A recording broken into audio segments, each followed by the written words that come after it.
للضياع، ما يستاهلش كره أبدا أو شماتة.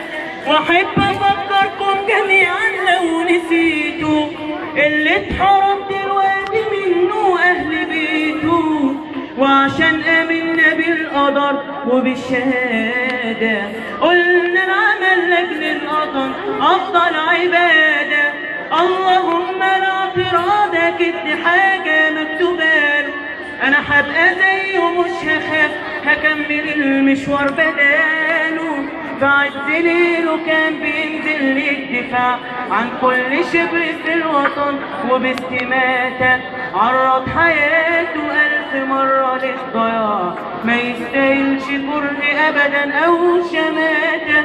وأحب أفكركم جميعا لو نسيتوا اللي اتحرم دلوقتي منه أهل بيته، وعشان آمنا بالقدر وبالشهادة قلنا العمل لأجل الوطن أفضل عبادة.